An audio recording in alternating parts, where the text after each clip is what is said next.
The Bennett family reunion was in full swing when my husband Will casually announced he was leaving me stranded 3 hours from home to spend the weekend with his work colleague Claudia. As the entire family watched him walk away without a backward glance, I smiled and pulled out my phone. "Well, since Will won't be needing a ride home," I said loudly enough for everyone to hear, "I guess this is the perfect time to share those photos I've been saving. The ones showing exactly what kind of works he's been doing with Claudia." The silence that followed was deafening. Let me paint you the picture of how I ended up holding a phone full of evidence while standing in the middle of the most humiliating moment of my marriage. Before we jump back in, tell us where you're tuning in from, and if this story touches you, make sure you're subscribed, because tomorrow I've saved something extra special for you. The Bennett family reunion happens every August at Grandma Bennett's sprawling property in rural Georgia, 60 acres of farmland that's been in the family for 4 generations. Picture white tents scattered across emerald grass, picnic tables groaning under the weight of Southern comfort food, and approximately 75 family members ranging from toddlers to great-grandparents, all gathered to celebrate another year of Bennett family unity. I'm Penelope Bennett, or at least I was that day. 32 years old, married to Will Bennett for 6 years, and until 3 months ago, I believed I was living a fairly predictable but happy life. Will and I had met during our senior year at the University of Georgia. He was studying business, I was finishing my degree in graphic design. We'd built what I thought was a solid marriage based on shared values, mutual respect, and genuine affection. Will worked as a regional sales manager for a pharmaceutical company, a job that required frequent travel but paid well enough for us to buy a lovely craftsman house in Marietta, just outside Atlanta. I ran a small but successful freelance design business from our home office, creating marketing materials for local businesses and occasionally landing larger contracts with regional corporations. Our life wasn't glamorous, but it was comfortable, stable, and filled with the kind of everyday happiness that makes you believe in forever. Or so I thought. The trouble began in May, 3 months before this family reunion that would become my personal ground zero. Will had started talking about a new colleague named Claudia, who had joined his sales team. At first, the mentions were casual. Claudia suggested a new approach to the hospital accounts, or Claudia and I are working late to finish the quarterly reports. Normal workplace collaboration, or so it seemed. But as the weeks progressed, Claudia's name began appearing in our conversations with increasing frequency. "Claudia thinks we should try that new restaurant downtown." Claudia mentioned she loves hiking. "Maybe we should plan a weekend trip." Claudia has this theory about work-life balance that really makes sense. I found myself feeling like a third wheel in conversations about my own husband's life. More troubling was how Will's entire demeanor changed when he talked about her. His voice became more animated, his eyes brighter. He displayed an enthusiasm I hadn't seen from him in years, certainly not when he talked about our own plans or dreams. The red flags started as tiny pinpricks of unease that I initially dismissed as paranoia. Will began working later, claiming important projects with tight deadlines. His weekend work calls became more frequent and lasted longer. He'd step out onto our back porch for these conversations, speaking in hushed tones that carried just enough to let me know he was discussing more than quarterly sales figures. His appearance started changing too, subtle improvements that he attributed to wanting to make a good impression on the new team. New cologne, more expensive shirts, a sudden interest in fitness that led to a gym membership he'd been avoiding for years. When I complimented these changes, he'd deflect with comments about professional development and company image. The most telling change was in his treatment of me, not cruel or obviously neglectful, but distant, preoccupied, like I was a familiar piece of furniture he'd grown so accustomed to that he barely registered my presence. Our conversations became increasingly superficial, logistics about schedules, bills, and household maintenance. The deeper connections, the intimate late-night talks that had once defined our relationship, simply evaporated. The moment that shattered my willful ignorance happened on a Tuesday evening in early July. Will had left his laptop open on the kitchen counter while he showered, something that had never bothered either of us before. We'd always had an open device policy in our marriage: no passwords, no hidden screens, complete transparency born from complete trust. A notification popped up from Instagram, and I glanced over casually, expecting to see a work-related message or a post from one of his college friends. Instead, I saw a direct message preview from an account named Claudia M_adventures. The visible text read, "Last night was incredible. I can't stop thinking about." My blood went cold. With trembling fingers, I clicked on the conversation thread, and my entire world collapsed in the span of 30 seconds. Months of messages, photos of romantic dinners I'd never attended, pictures of weekend getaways during Will's supposed business trips, images of hotel rooms, wine glasses, and intimate moments that should have belonged to us. But the most devastating discovery wasn't the evidence of their affair. It was the casual cruelty with which they discussed me. Screenshots of text conversations where Will complained about my boring personality, my lack of ambition, my clingy behavior. Messages where Claudia made jokes about the wife who doesn't understand him, and suggestions for lies Will could tell to spend more time with her. As I sat in our kitchen that night, staring at irrefutable proof of my husband's betrayal, the family reunion invitation felt like a cosmic joke. The cheerful yellow cardstock announced Bennett Family Reunion 2024, celebrating family love and unity, with hand-drawn hearts and Will's grandmother's elegant script promising a weekend of memories to last a lifetime. Will had been enthusiastic about attending, which now made perfect sense. The reunion would provide the perfect cover for whatever he had planned with Claudia. He could claim family obligations while actually arranging a romantic weekend getaway. The thought of him using his own family's celebration as an alibi for his affair made my stomach turn, but as I sat there in the darkness of our kitchen, surrounded by the debris of my shattered marriage, a different kind of clarity began to emerge. If Will wanted to use the family reunion as his stage, then I would make sure it became exactly that, a stage where the truth would finally be revealed. That night, as Will slept peacefully beside me, completely unaware that his secret life had been exposed, I made a decision that would change everything. I wouldn't confront him privately. I wouldn't give him the opportunity to gaslight me, to minimize his actions, or to craft some elaborate explanation that would make me question my own sanity. Instead, I would let him walk into his own trap. I would attend the family reunion, smile and play the perfect wife, and wait for the moment when his arrogance would give me the opening I needed. Because I had something Will didn't know about, months of evidence, carefully documented and saved. Photos, messages, receipts, and a timeline that painted a picture so clear that no amount of charm or manipulation could explain it away. As I drifted off to sleep that night, I felt something I hadn't experienced in months, a sense of purpose. Will Bennett thought he was clever, thought he could have his cake and eat it too. He was about to learn exactly how wrong he was. The Bennett family reunion was going to be memorable, all right, just not in the way anyone expected. To understand the magnitude of what I discovered that July evening, you need to understand who Will Bennett was, or at least, who everyone believed him to be. In the Bennett family hierarchy, Will occupied a special position as the responsible middle child who'd always done everything right. While his older brother Spencer had spent his 20s traveling the world and changing careers every few years, and his younger sister Julie had married young and divorced even younger, Will had followed the prescribed path to success with mathematical precision. Will graduated summa cum laude from UGA's business school, landed his first job before graduation, and worked his way up through 3 pharmaceutical companies over 8 years to reach his current position as regional sales director for Medcore Solutions. He was the Bennett family success story, the son who remembered birthdays, contributed generously to family financial emergencies, and never missed a holiday gathering. At family events, Will was always the one organizing group photos, mediating cousin disputes, and ensuring his grandmother had everything she needed. He'd volunteer to fix leaky faucets, move furniture, and drive elderly relatives to doctor's appointments. The perfect son, the dependable brother, the husband other Bennett wives held up as an example to their own husbands.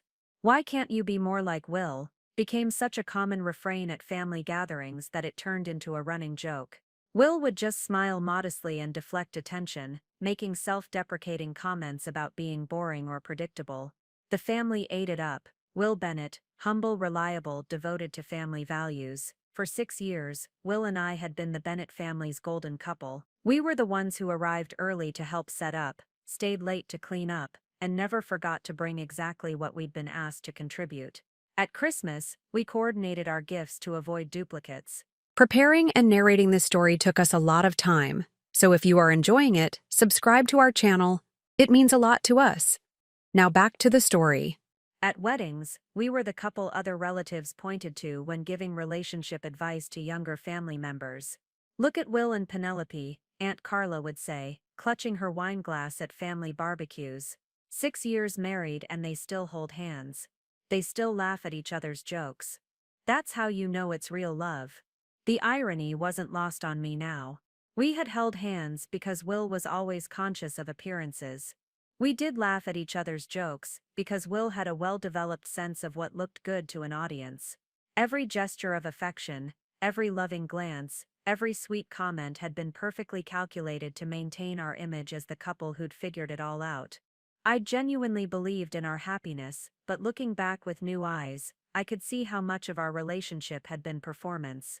Will was naturally charming, effortlessly likable, and skilled at reading what people wanted to see. He'd simply applied those same talents to our marriage, giving me just enough attention and affection to keep me content while reserving his real passion for elsewhere.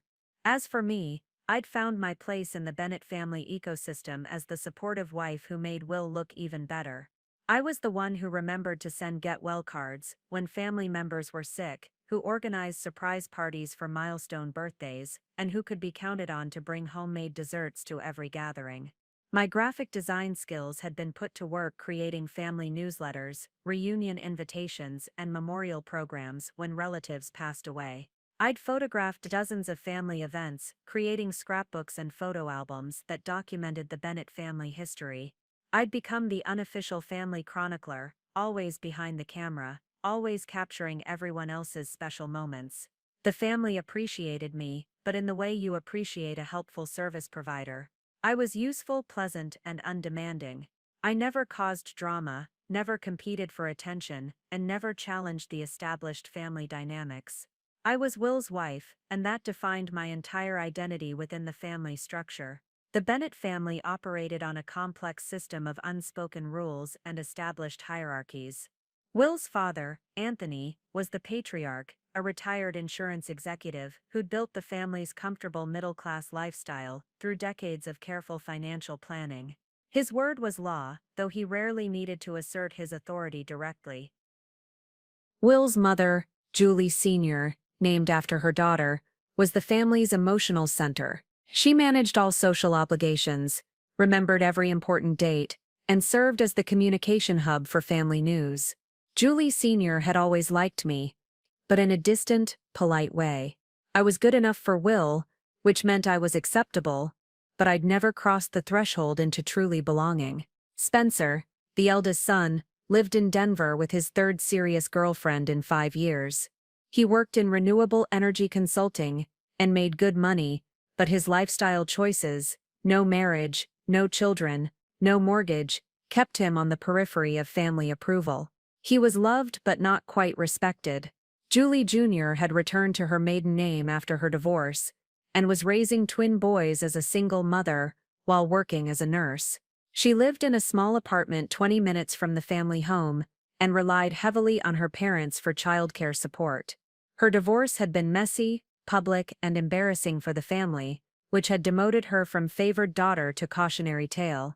Then there was Will, steady, successful, married to the right kind of woman, living the right kind of life. He was the family's pride and joy, the proof that their values and expectations produced success. The Bennett family reunion wasn't just immediate family, it was a sprawling network of aunts, uncles, cousins, and family friends who'd been honorary relatives for decades. These gatherings could include anywhere from 60 to 80 people, all connected by blood, marriage, or long-standing friendship. There was Uncle Dexter, Anthony's brother, who owned a successful plumbing business, and never missed an opportunity to discuss the superiority of American-made pipe fittings. His wife, Aunt Patricia, collected vintage dishes and insisted on using only family china for reunion meals, despite the logistical nightmare of feeding 80 people with inherited serving pieces. Cousin Marcus brought his guitar every year and led sing-alongs around the evening bonfire. Cousin Sarah, not to be confused with 3 other Sarahs in the extended family, organized the annual family talent show that no one wanted to participate in, but everyone felt obligated to attend. These were the people who would witness whatever happened at this year's reunion. These were the people whose opinions mattered to Will, whose approval he'd spent his entire life cultivating. These were the people who knew him as the golden boy, the success story, the one who'd never disappointed anyone. What struck me most as I planned my strategy was how invisible I'd become within this family system. I was present at every gathering, involved in every tradition, but I'd never been central to anything. I was Will's wife, Spencer's sister-in-law, Julie Sr.'s daughter-in-law, but never just Penelope. This invisibility had bothered me occasionally over the years, but I'd always attributed it to being naturally introverted, to needing time to fully belong to such an established family group. Now I realized it was something else entirely. I'd been relegated to the background, because that's where Will needed me to be.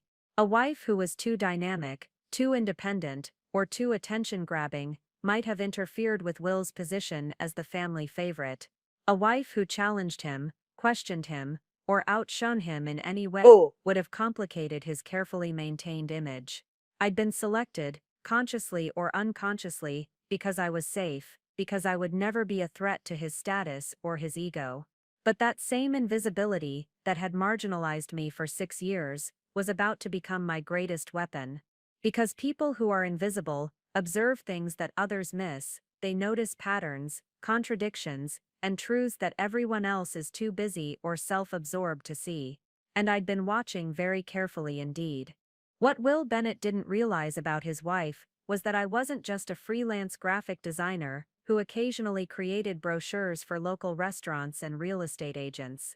My business, Meridian Creative Solutions, had grown far beyond the small-scale projects I discussed at dinner parties. Over the past 3 years, I'd been working with corporate clients on comprehensive digital investigations, tracking down copyright infringement, documenting intellectual property theft, and gathering evidence for litigation support. You see, graphic design in the digital age isn't just about making things look pretty, it's about understanding how images move through online spaces, how metadata reveals location and timing information, and how to trace the digital footprints that people leave behind without even realizing it. I developed expertise in digital forensics that most people assumed was purely technical work done by specialists in government agencies.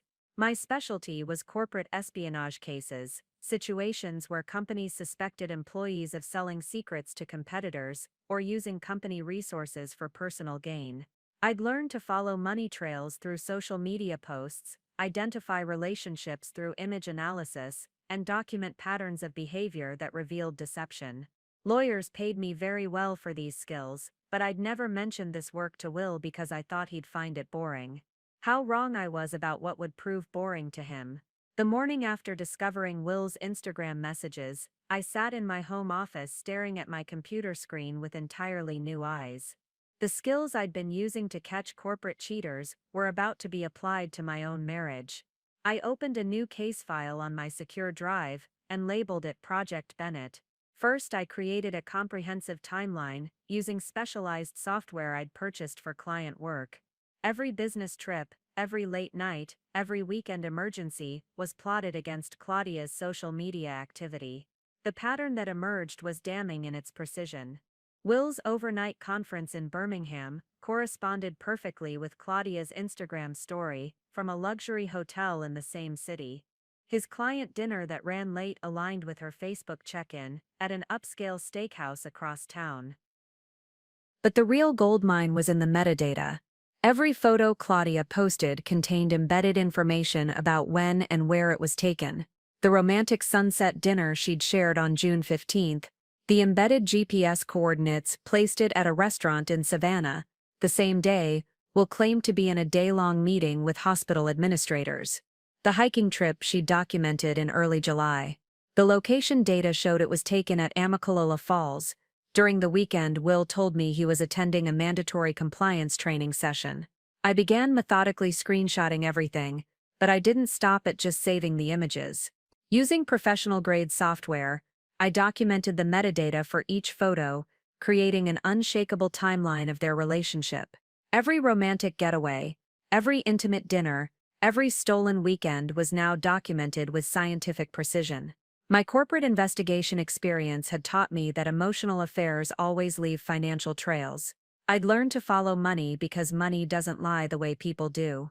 Over the next week, I conducted a forensic review of our joint accounts, credit card statements, and Will's expense reports. The evidence was stunning in its audacity. Will had been using our joint credit card to pay for his affair, then categorizing the expenses as legitimate business costs for reimbursement. The romantic dinner in Savannah, submitted as a client entertainment expense.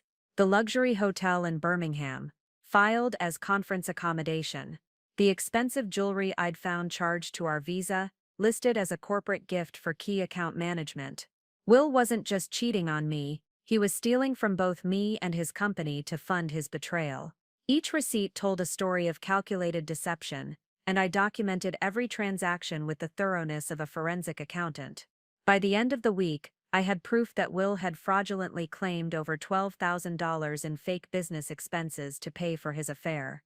Claudia's social media presence revealed she was either incredibly naive about digital privacy or completely confident that no one would investigate her online activity. Her Instagram account was public, her Facebook settings allowed friends of friends to see her posts, and her LinkedIn profile painted a picture of ambitious professionalism that stood in stark contrast to her willingness to involve herself with a married colleague. But it was her Twitter account that provided the most damaging evidence.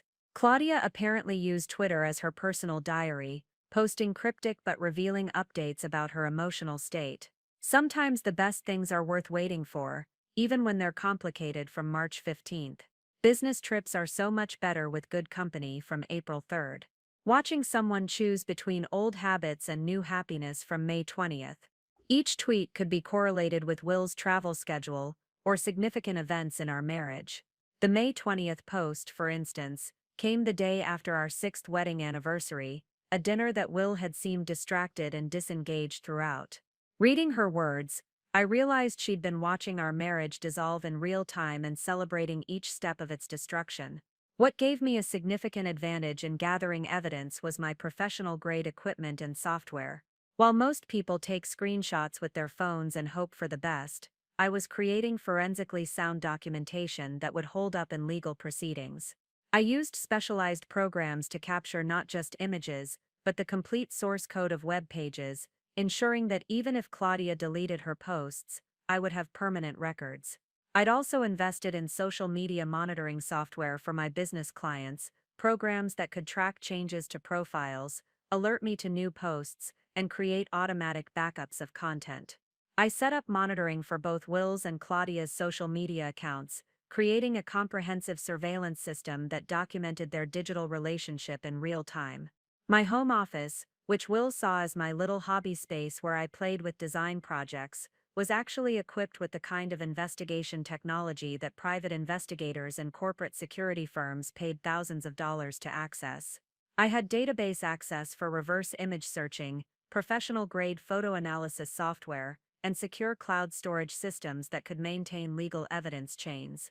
Within 2 weeks of beginning my investigation, I had assembled a comprehensive file that documented not just Will's affair, but the systematic way he'd been deceiving everyone in his life. The evidence fell into several categories: financial fraud against both our marriage and his employer, extensive documentation of the emotional and physical affair, proof of lies told to family and friends, and a timeline that showed the deliberate, calculated nature of his deception. But I didn't stop at just documenting the affair itself. I began investigating Claudia's background, her employment history, and her own social connections. What I discovered was that this wasn't her first workplace romance. Her LinkedIn profile showed a pattern of job changes that corresponded with relationship complications at previous companies. She'd left 2 previous positions under circumstances that suggested personal relationships had interfered with professional responsibilities. This information became crucial because it revealed that Will wasn't the victim of an unexpected attraction or workplace chemistry gone wrong. He'd been specifically targeted by someone who had a history of pursuing married colleagues. The affair wasn't just a betrayal of our marriage, it was a calculated seduction by someone who specialized in exactly this kind of manipulation. My experience with litigation support had taught me the importance of legal preparation from the very beginning of an investigation.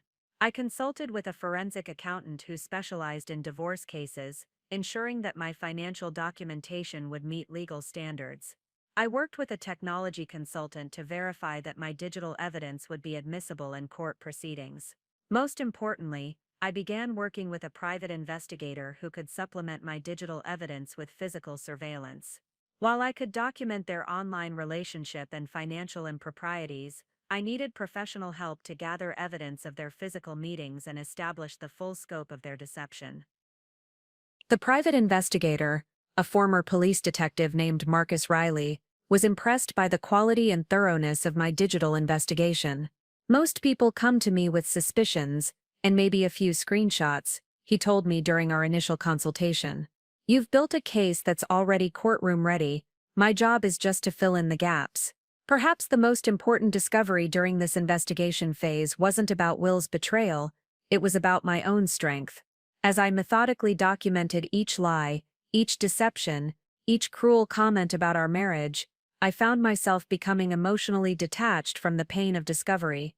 The systematic nature of building a case created a protective barrier between my heart and the devastating reality of what I was uncovering. I wasn't just a betrayed wife anymore. I was a skilled investigator gathering evidence against a target who had made the fatal mistake of underestimating his opponent. Will saw me as a harmless designer who spent her days choosing fonts and color schemes. He had no idea he was living with someone who could dismantle his life with the same precision he'd used to destroy our marriage. And that, I realized, was going to be his downfall. 3 weeks into my investigation, I uncovered something that changed everything I thought I knew about Will's affair. While reviewing his company expense reports with forensic precision, I discovered that the fraudulent submissions weren't just recent additions to cover his relationship with Claudia. They went back almost 2 years, predating Claudia's employment at MedCore Solutions by 6 months. Will had been systematically defrauding his company long before he met his current mistress. The expensive dinners, luxury hotel stays, and weekend getaways that I'd attributed to his affair with Claudia were actually part of a much larger pattern of financial manipulation. My husband wasn't just an unfaithful spouse, he was a career criminal who'd been embezzling company funds for years. This revelation led me down a rabbit hole that completely redefined my understanding of the man I'd married. Using the same digital investigation techniques I employed for corporate clients, I began tracing Will's financial history back to the beginning of our marriage. What I found was a systematic pattern of deception that made his affair look like a minor character flaw. The evidence painted a picture of escalating fraud that began small and grew progressively bolder. In our first year of marriage, Will had submitted a handful of questionable expense reports, client dinners that seemed unusually expensive, conference fees that didn't quite match the official registration costs. I'd noticed these discrepancies when helping him organize our tax documents, but he'd explained them as simple accounting errors or upgraded service levels. By year 2, the fraudulent expenses had increased in both frequency and dollar amount. Will was claiming reimbursement for weekend trips that he told me were mandatory training sessions, but the hotel receipts showed luxury accommodations far beyond what any pharmaceutical company would approve for staff education. When I'd asked about the fancy hotels, he'd claimed they were the only venues available on short notice. Year 3 brought a sophisticated evolution in his fraud methodology. Will had learned to split large expenses across multiple categories, making the individual items less likely to trigger accounting reviews. A single weekend affair would be broken down into separate claims for meals, transportation, accommodation, and client entertainment, with each submission falling just below the threshold that required additional approval. By year 4, Will had developed relationships with certain vendors who were willing to provide inflated receipts in exchange for consistent business. A restaurant that should have charged $200 for dinner would provide a receipt for $400, with Will pocketing the difference in cash. Hotel managers would upgrade his rooms for free while charging the company premium rates. He'd created an entire network of enablers who helped him steal thousands of dollars each month. The most shocking discovery wasn't the amount Will had stolen, though the figure exceeded $80,000 over 5 years. It was the systematic way he'd used our marriage as cover for his criminal activity. Every family vacation we'd taken had been partially funded by stolen money. The down payment on our house had included fraudulent reimbursements. Even the engagement ring he'd given me had been purchased with money embezzled from his employer. Our entire life together was built on a foundation of theft and deception. The comfortable lifestyle I'd attributed to Will's success in pharmaceutical sales was actually the result of elaborate financial fraud. We weren't living the American dream, we were living off the proceeds of criminal activity. But the betrayal went deeper than money. Will had involved me unknowingly in his criminal enterprise.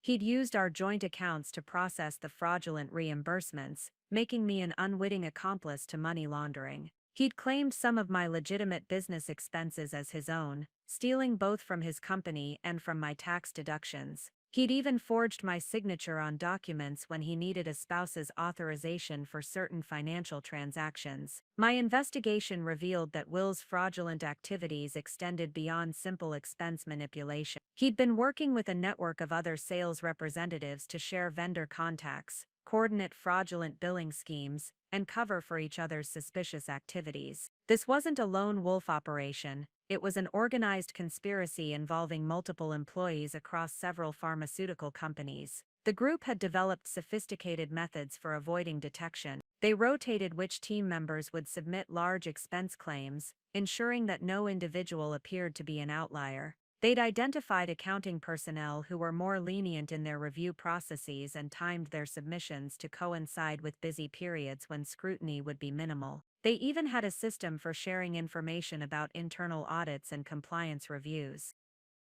Most disturbing was the discovery that this network had been operating for years, stealing hundreds of thousands of dollars from multiple companies while maintaining their reputations as top performers. Will wasn't just a cheating husband who'd gotten greedy, he was a career criminal who'd built his professional success on systematic theft. What gave me access to this level of detailed information was the same digital forensics expertise that Will had consistently underestimated. While he saw me as a simple graphic designer, I'd actually developed sophisticated skills in financial investigation and digital evidence gathering. The corporate clients who paid me premium rates for litigation support weren't hiring me to create pretty presentations. They were paying for the kind of forensic analysis that could expose complex fraud schemes. My home office contained software that could analyze metadata in financial documents, trace digital signatures, and identify patterns in electronic communications.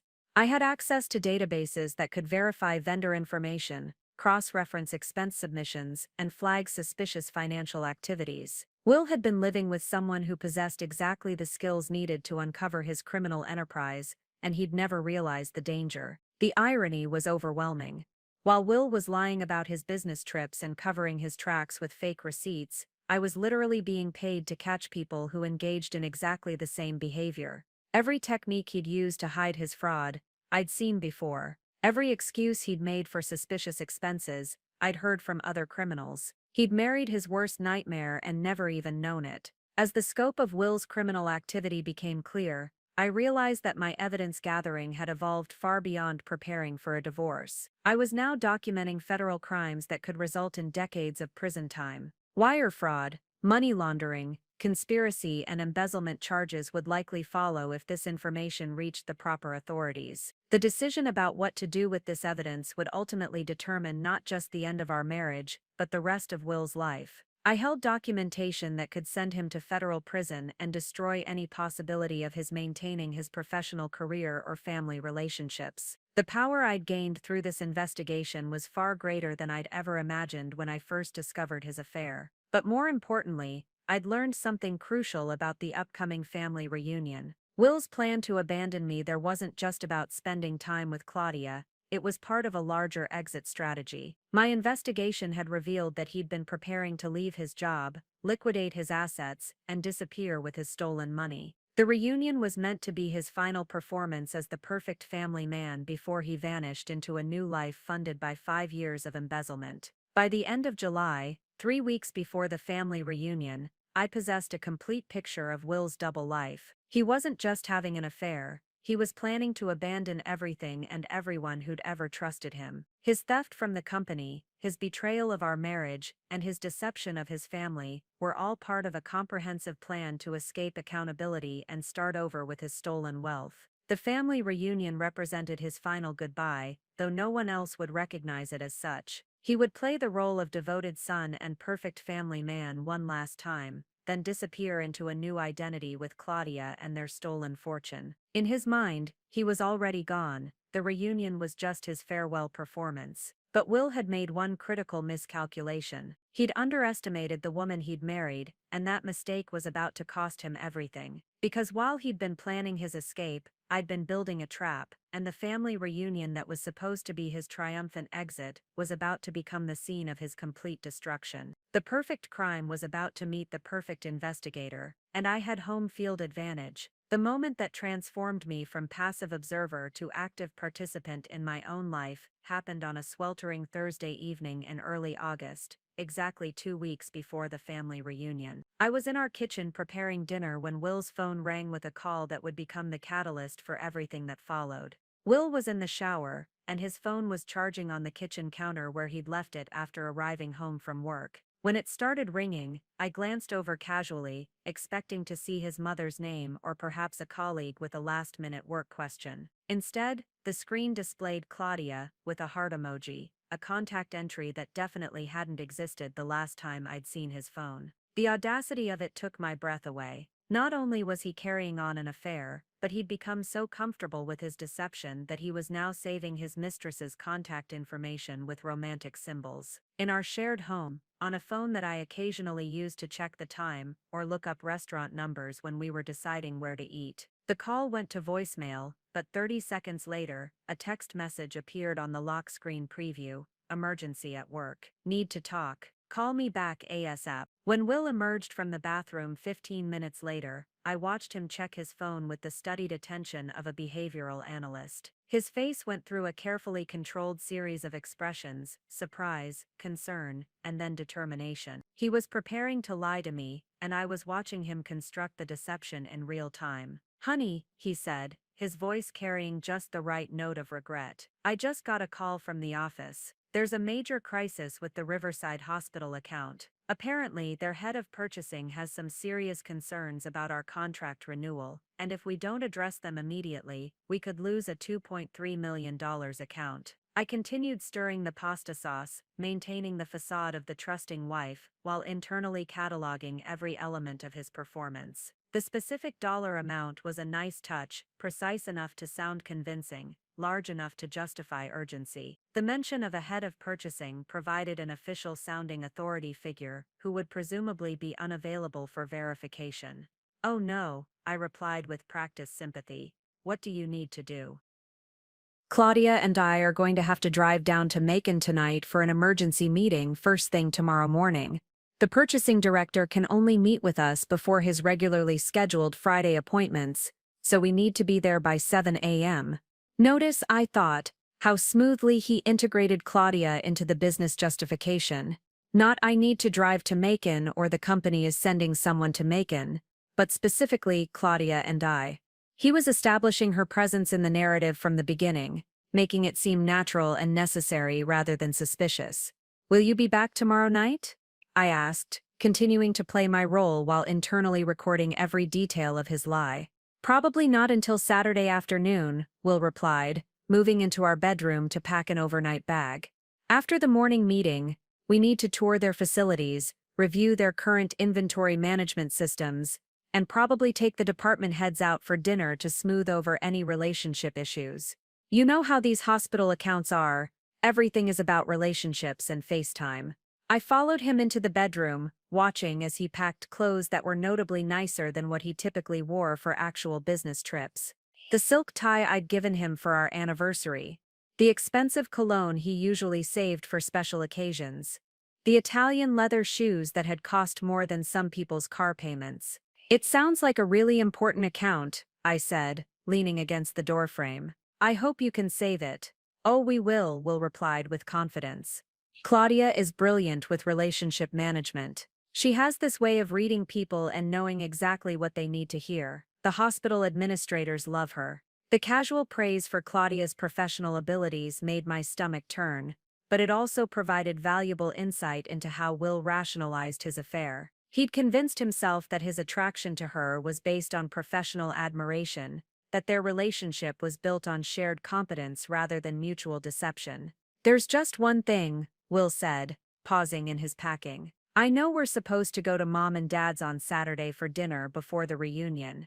Do you think you could handle that alone and make some excuse for me? I really don't want to disappoint them, but this crisis came out of nowhere." This request revealed the true scope of Will's planning. He wasn't just arranging a romantic weekend with Claudia, he was systematically extracting himself from family obligations and social commitments. The dinner at his parents' house was a tradition we'd maintained throughout our marriage, a weekly connection that reinforced our status as the perfect couple within the Bennett family structure. "Of course," I said. "I'll tell them you're still dealing with the hospital situation. They'll understand that work comes first sometimes." "You're amazing," Will said, kissing my cheek with what seemed like genuine gratitude. "I don't know what I'd do without you covering for me like this." The irony was so profound it took my breath away. Will was expressing sincere appreciation for my willingness to enable his betrayal. He was genuinely grateful that I was making it easier for him to lie to his family and spend romantic weekends with another woman. As I stood in our bedroom watching my husband pack for a weekend with his mistress while thanking me for my support, something shifted inside me that was deeper than anger or hurt. It was a crystalline moment of absolute clarity about who Will really was and what our marriage had always been. I realized that I'd never actually been his wife in any meaningful sense. I'd been his enabler, his cover story, his alibi. My loyalty, my trust, and my love hadn't been cherished, they'd been exploited. Every time I'd covered for his late nights, made excuses for his absences, or smoothed over his social obligations, I'd been unknowingly facilitating his double life. Will didn't just not love me, he actively depended on my naivety to maintain his deception. My trusting nature wasn't something he appreciated,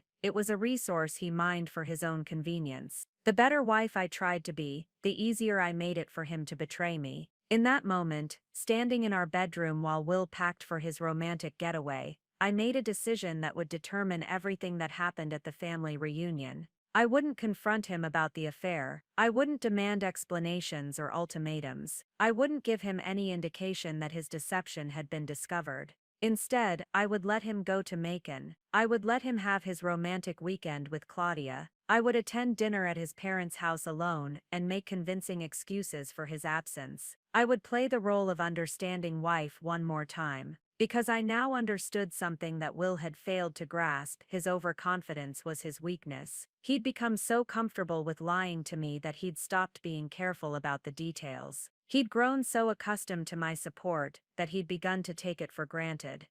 His belief that I was too trusting and naive to discover his deception had made him careless. That Saturday evening, I sat at Anthony and Julie Sr.'s dining room table, maintaining perfect composure while explaining Will's absence to his parents. "He's so frustrated about missing dinner," I said, helping myself to Julie Sr.'s famous pot roast. "But you know how he is about work commitments. He couldn't live with himself if he let down a major client." "That's our Will," Anthony said proudly. "Always putting his responsibilities first. That's the kind of work ethic that builds a successful career." Julie Sr. nodded approvingly. "And you're so understanding about it, Penelope. Some wives would complain about their husbands working weekends, but you've always supported Will's ambitions." I smiled graciously, accepting their praise for being the perfect wife, while knowing that at that exact moment, Will was probably sharing a candlelit dinner with Claudia in some romantic restaurant, using stolen money to pay for their meal, while I maintained his reputation with his family. The weekend Will spent in Macon provided the final piece of evidence I needed for my plan. While he was gone, I used his absence to conduct a thorough search of our home office, looking for any physical evidence I might have missed in my digital investigation.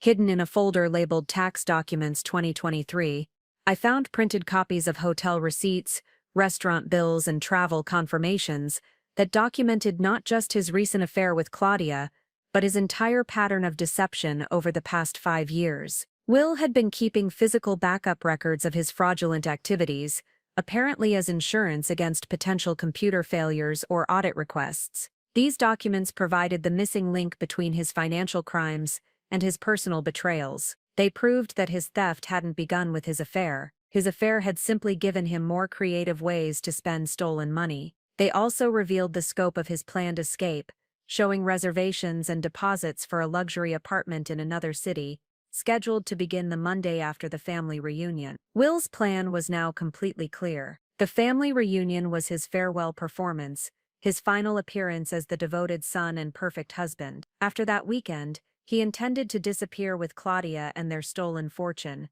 leaving me to deal with the financial and legal consequences of his crimes. But as I sat in our home office, surrounded by evidence of his comprehensive betrayal, I felt something I hadn't experienced in months: anticipation. Because Will's plan had one fatal flaw that his arrogance had prevented him from seeing. He'd underestimated the woman he'd married, and that mistake was about to destroy him. Following Will's weekend trip to Macon, I implemented a comprehensive evidence-gathering strategy that would make my case irrefutable. My professional experience had taught me that emotional testimony, no matter how compelling, could always be dismissed or rationalized, but financial records, GPS data, and photographic evidence created an undeniable narrative that no amount of charm or manipulation could overcome. I established a secure digital workspace using the same protocols I employed for high-stakes corporate litigation. Everything was time-stamped, verified, and stored with multiple backup systems. If Will's criminal network was sophisticated,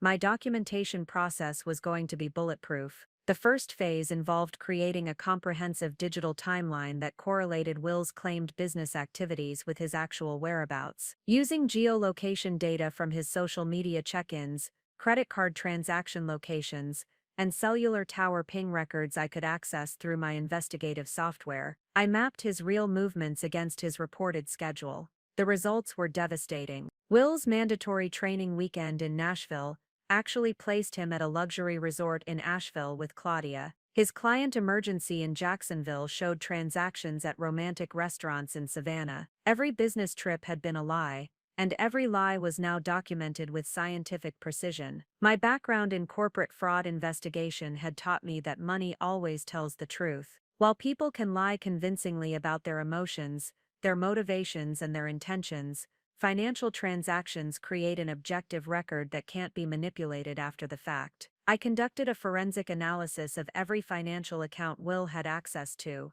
including several I discovered that he'd hidden from me. Using specialized software, designed for divorce attorneys and fraud investigators, I traced the flow of money from his fraudulent expense reimbursements through our joint accounts and into a web of secret credit cards and offshore savings accounts. Will had been more systematic in his financial planning than I'd initially realized. He hadn't just been stealing money, he'd been building a sophisticated exit strategy that would allow him to disappear with substantial assets, while leaving me legally responsible for debts and obligations I knew nothing about. The most shocking discovery was a secret credit line he'd opened using our house as collateral. Will had borrowed $75,000 against our home equity without my knowledge, despite the fact that my name was on the deed. The money had been funneled into accounts I couldn't access, essentially stealing my share of our home's value to fund his planned escape. While conducting physical surveillance was beyond my capabilities, digital monitoring was well within my professional skill set. I deployed the same social media tracking systems I used for corporate clients to create comprehensive profiles of both Will and Claudia's online activities. The software I used could capture deleted posts,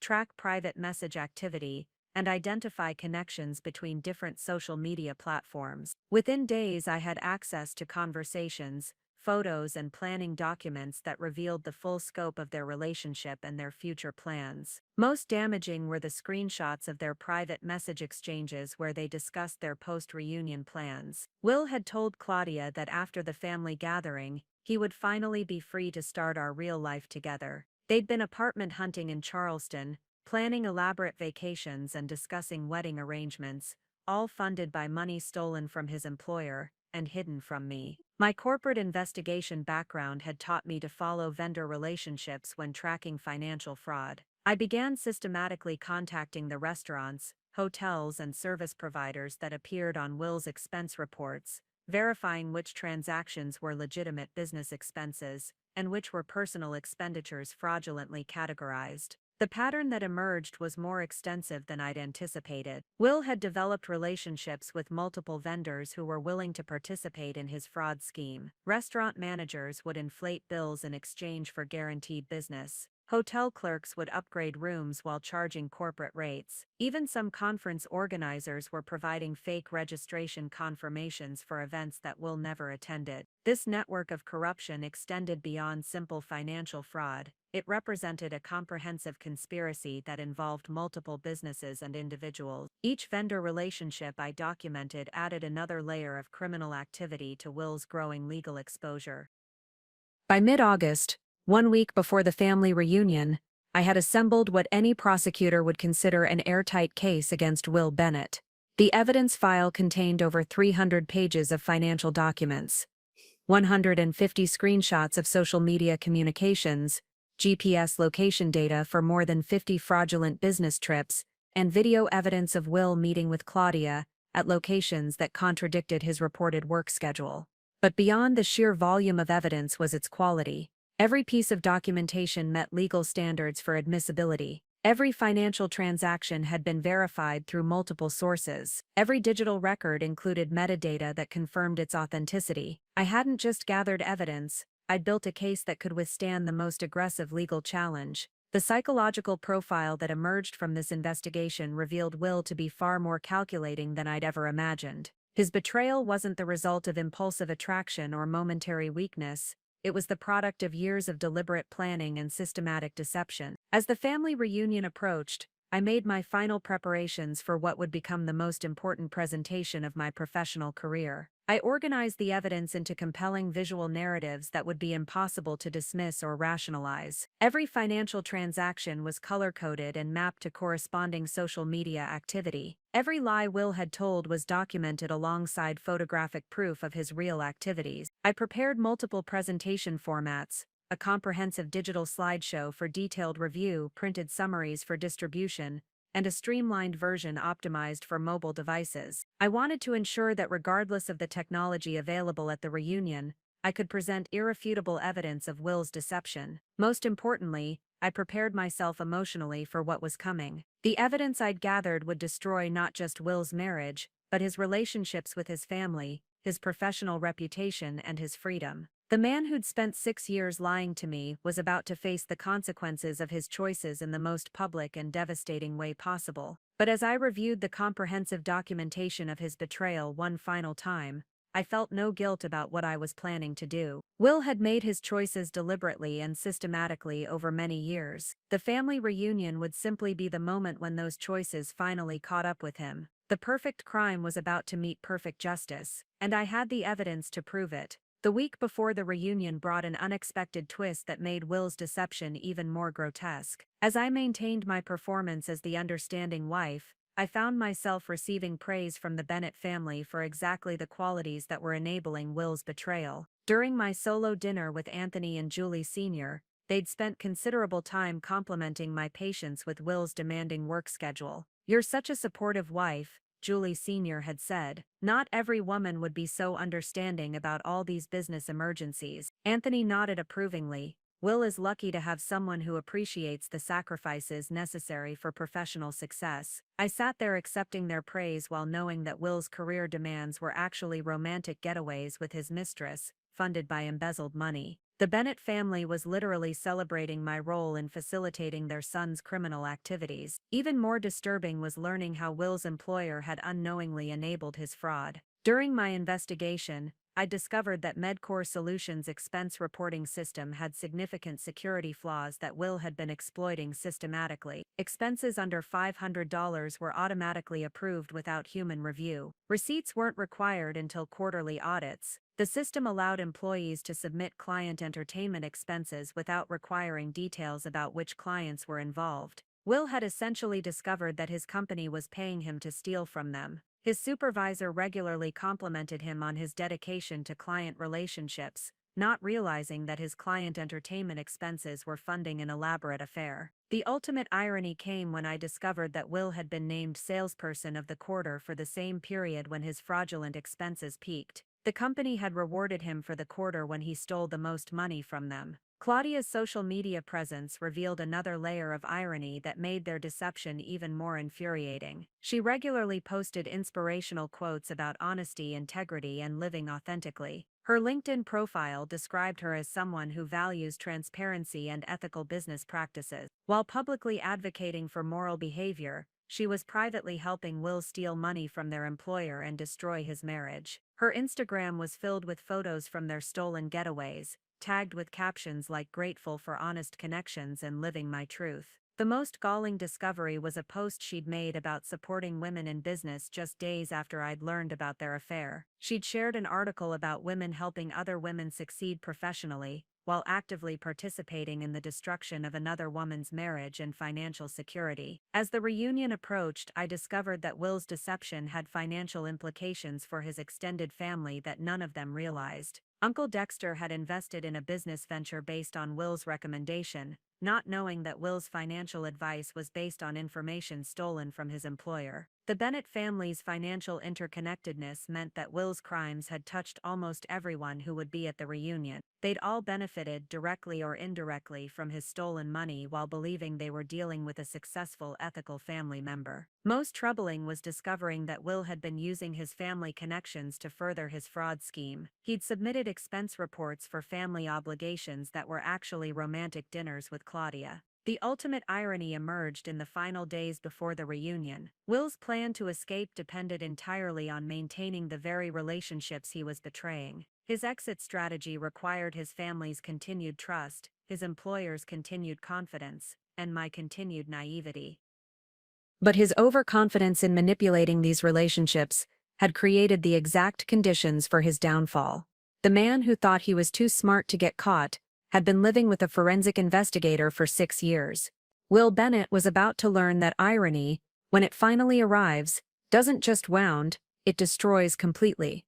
With the family reunion just 5 days away, I began orchestrating the perfect moment for Will's exposure.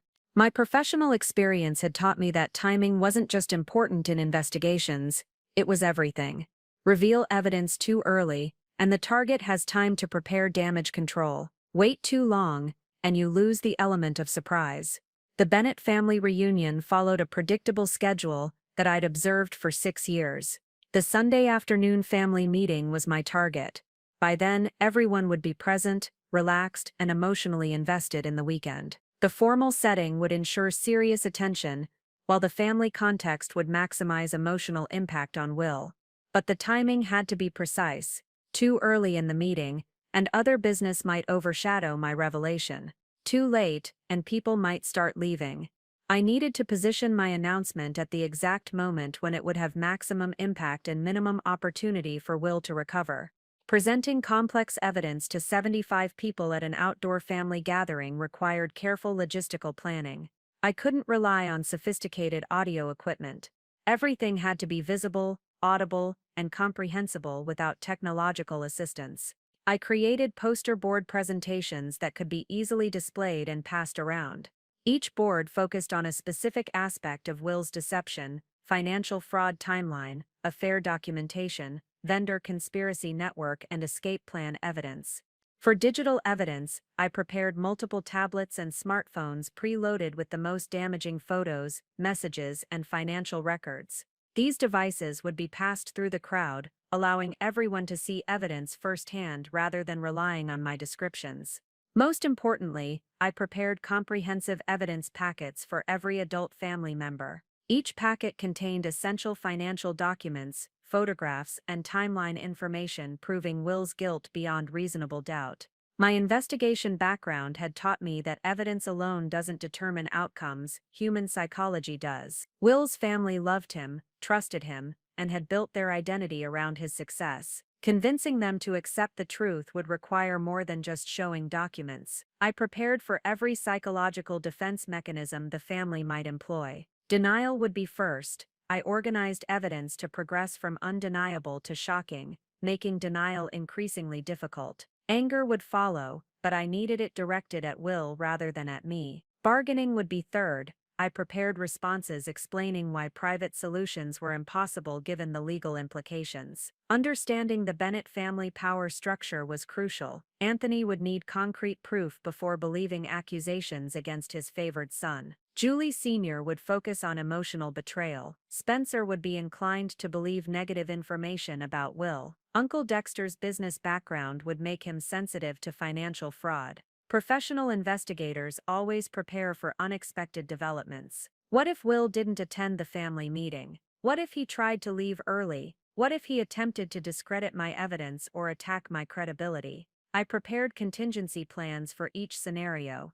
If Will tried to leave, I'd present evidence before he could escape. If he questioned my evidence, I'd invite him to explain financial transactions and GPS data that contradicted his alibis. If he tried to turn the family against me, I'd remind them that evidence spoke for itself regardless of their feelings about my methods. Most importantly, I prepared for the possibility that Will might claim our marriage had problems justifying his behavior. I documented his public statements about our relationship, making it impossible for him to rewrite history. Preparing to destroy someone's life in front of their entire family required building emotional defenses that would allow me to function effectively during the confrontation. I spent hours rehearsing my presentation, ensuring I could deliver information clearly and calmly regardless of the emotional chaos that would follow. I practiced responses to accusations and attacks that would likely come my way. Will would probably claim I was vindictive, unstable, or motivated by jealousy rather than justice. His family might initially blame me for exposing truth rather than protecting Will from consequences, but I'd also prepared reminders about why this confrontation was necessary. Will's crimes weren't victimless. His employer had lost money, his family had been deceived,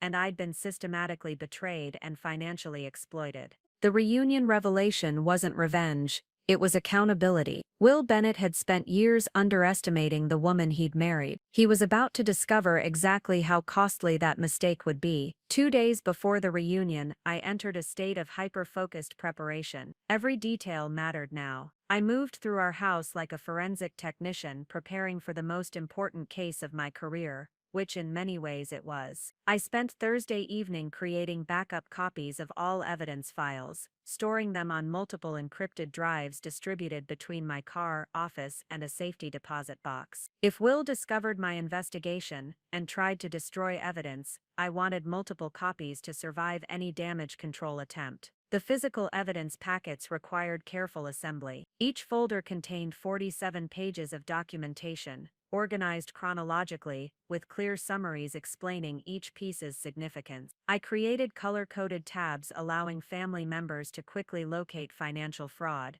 affair documentation, escape planning, and vendor conspiracy evidence. Friday morning, I began technical preparations, ensuring flawless evidence presentation. I loaded digital evidence onto 6 different tablets and smartphones, organizing content for optimal impact. The devices were synchronized to display the same information simultaneously, allowing multiple family members to review evidence at once. I created a master presentation timeline, correlating financial transactions with social media posts, GPS locations, and photographic evidence. The timeline would be projected onto Uncle Dexter's large screen, but I prepared standalone versions that could function without technological support. Most critically, I tested every device to ensure battery life would last through the entire confrontation. I had backup charging equipment, printed screenshots of digital evidence, and alternative presentation methods, ready if any technology failed. Friday afternoon, I conducted my dress rehearsal, practicing my presentation with the precision I'd apply to corporate litigation briefing. Every word was chosen for maximum clarity and impact. Every pause was calculated to allow emotional reactions to process before continuing. I rehearsed responses to specific objections from each family member. Anthony would demand concrete proof. I prepared bank statements and expense reports. Julie Sr. would focus on emotional betrayal. I organized the most devastating social media conversations. Spencer would want to understand financial damage scope. I calculated exact dollar amounts for each fraud category. The most important rehearsal involved preparing for Will's likely counterattacks. He would probably claim I'd invaded privacy, misinterpreted innocent communications, or acted vindictively. I practiced responses redirecting attention to evidence itself rather than my gathering methods. Friday evening, I met with Marcus Riley one final time to ensure my evidence presentation wouldn't compromise future legal proceedings. We reviewed each document, confirming everything had been obtained legally and could be used in court if necessary. Marcus provided contact information for federal investigators specializing in corporate fraud cases. If this family meeting doesn't result in Will facing appropriate consequences, he told me, you'll need to involve law enforcement. The scope of his crimes requires federal intervention. I also finalized arrangements with a divorce attorney, specializing in cases involving financial fraud. Preliminary paperwork was prepared, requiring only my signature to initiate proceedings. I wanted to ensure Will couldn't use post-exposure chaos to hide additional assets or create new financial obligations in my name. Saturday morning, I focused on personal preparations, allowing me to maintain composure during what would be the most emotionally challenging day of my life. I packed carefully, choosing clothing projecting competence and seriousness rather than fashion or comfort. I brought an overnight bag containing everything needed if I couldn't return home after the confrontation. Will's reaction to exposure might make it unsafe or inadvisable to continue living in our house. I'd arranged to stay with my sister if necessary, avoiding having to return for essential items. Most importantly, I spent time mentally preparing for the emotional aftermath of destroying Will's life in front of his entire family. While I felt completely justified in exposing his crimes, I understood the confrontation would be traumatic for everyone involved, including myself. As we pulled into the gravel driveway, and I saw the Bennett family gathered on the front porch, welcoming us with genuine warmth and affection, I experienced one last moment of doubt. These people loved Will. They'd built their family identity around pride in his character and achievements. But as I looked at the evidence folder in my lap, I reminded myself that Will had made the choices creating this situation. I was simply revealing truth about decisions he'd made systematically over many years. The Bennett family deserved to know who Will really was, and I deserved to stop living a lie that had consumed 6 years of my life. The Bennett family property looked exactly as it had for the past 6 reunions. Sprawling green lawns dotted with white canvas tents, picnic tables arranged in conversational clusters, and the smell of charcoal grills preparing for evening barbecue. What was different this year was my perspective. Instead of seeing a welcoming family gathering, I saw a stage where Will's carefully constructed life was about to collapse. As we pulled up the gravel driveway, family members emerged from the main house and various tent setups to greet us. Grandma Bennett, now 86, but still sharp, was among the first to reach our car. She embraced Will with special affection reserved for her favorite grandson. "There's my successful boy," she said, patting his cheek.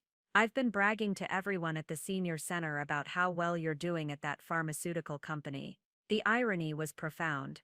Grandma Bennett was proud of success, built entirely on theft and fraud. Her bragging rights were based on criminal activity she couldn't imagine her beloved grandson engaging in. Over the next few hours, I observed Bennett family dynamics with the analytical eye of someone who knew these relationships were about to be permanently altered. Anthony and Julie Sr. held court near the main barbecue area, serving as the gravitational center around which the extended family orbited.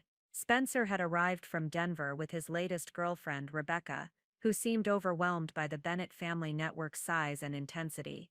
Julie Jr. was managing her twin boys while trying to participate in adult conversations, a balancing act requiring constant vigilance.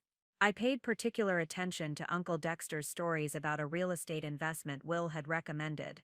According to Dexter, Will's insider knowledge of pharmaceutical company expansion plans had helped him identify a promising commercial property opportunity.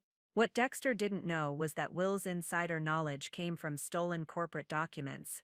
Throughout Saturday afternoon and evening, I watched Will maintain his performance as the perfect family member with remarkable consistency. He helped elderly relatives with chairs, organized a touch football game for younger cousins, and volunteered to drive to town when someone realized they'd forgotten ice. Every gesture reinforced the family's perception of Will as responsible, caring, and dependable. He was building social capital with every act of kindness, making it even more shocking when that capital would be completely destroyed by revelation of his true character. The most painful moments came when family members praised Will's character in my presence. "You're so lucky to be married to such a good man," Aunt Patricia told me, while we arranged dessert tables. "Will is exactly the kind of husband every woman hopes to find."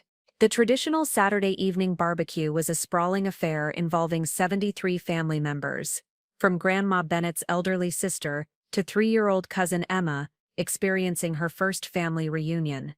The gathering represented 4 generations of Bennett family history, all united by blood, marriage, and shared values. As I watched families share food and stories around picnic tables, I was struck by how Will's deception had contaminated even these innocent moments. His theft had funded family gifts that were now part of Bennett family lore. His fraudulent business advice had influenced financial decisions affecting multiple households. During dinner, Anthony stood to offer the traditional family toast. "To the Bennett family," he said, raising his beer bottle, "for staying true to the values that built this family. Hard work, honesty, and loyalty to each other." The irony was overwhelming. The family was toasting the exact values that Will had systematically violated for years. They were celebrating principles that their golden boy had completely abandoned in pursuit of money and sexual gratification. After dinner, the family settled into traditional evening socializing. The older generation gathered around the main fire pit to share family stories. The middle generation clustered around picnic tables,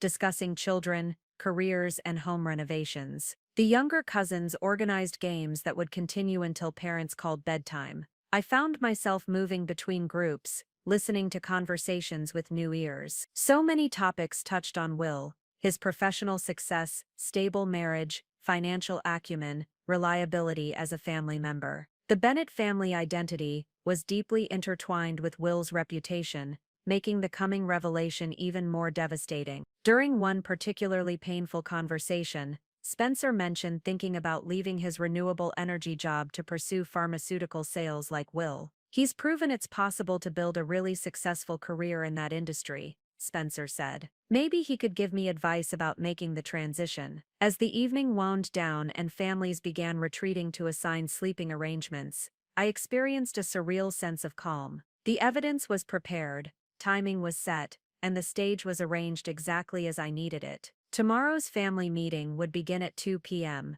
giving everyone time to recover while ensuring maximum attendance. Will was in an expansive mood, clearly enjoying his role as the family success story. He spent extra time talking with his grandmother, helped Uncle Dexter troubleshoot equipment problems, and made plans with Spencer for early morning fishing. He was savoring what he didn't know would be his last hours, as the Bennett family's golden boy. "Yes," I said that night, "tomorrow is going to be very revealing about what really matters." Sunday morning dawned with perfect August weather that made the Bennett family reunion feel like a Norman Rockwell painting. The air was crisp, the sky cloudless, and the smell of Julie Sr.'s famous pancake breakfast drifted across the property. I woke early, my internal clock disrupted by anticipation, and lay listening to Will sleep peacefully beside me. The irony wasn't lost on me that this would be the last morning we'd ever wake up together. In a few hours, our marriage would be effectively over, destroyed not by my revelation, but by the systematic betrayal I was about to expose. Will had ended our relationship months ago, with his first fraudulent expense report